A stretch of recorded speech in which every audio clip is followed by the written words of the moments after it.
Hey everybody. So what I'm doing today is I have my TAURUS 1911, the PT1911.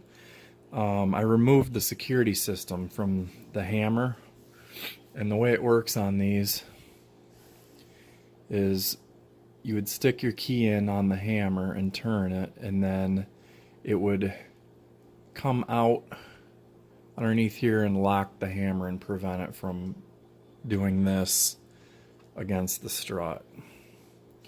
So that fits in there like this. When that lock engages, the hammer can't cycle back, so it would only stay in that position. So I'm removing the lock system from the 1911 just because I hate internal locks on guns. It's so stupid.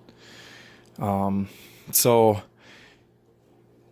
this, let's see if I can get that on there. Okay, so this pin right here was a 16th, 1/16, and you push that out, and then you just kind of have to work the key on there because that releases there's a tiny spring and a detent, which they're in this little parts tray over here. Let me see if I can turn this quick.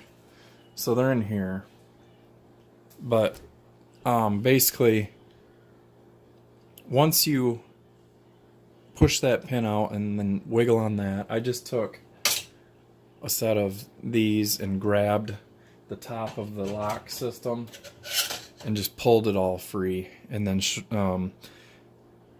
stuck a toothpick in there and kind of got the ball bearing and the spring to come out then.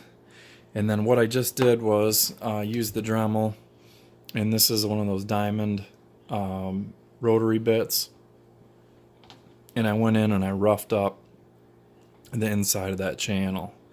And now what I'm going to do is I'm going to block off this end here, and then I'm going to put tape on this, and I'm going to mix up some JB Weld, some regular JB Weld, and then I'm going to make this into like a pastry bag. I'm going to nip the corner, I'm going to put the JB Weld in there, and I'm going to squeeze it all down in there until it's flush on the top. And then after it cures for a couple days, then I'll file that top off and do any touch up on that hammer that I need to. I don't know if this is necessary, but it's going to put some mass back into this hammer, so it should help with any ignition issues. The lock parts themselves hardly weigh anything, so I don't necessarily know that it's really a big deal. But you would have that void on your hammer, so by filling that I can make it look like a solid hammer. And that way I don't have to buy a hammer and strut and go through the fitting process to the sear, which can end up being a nightmare and a safety issue. So I know this hammer works, and I'm bored, it's summer, so I figured I'm gonna do that, and that's what I'm about to do.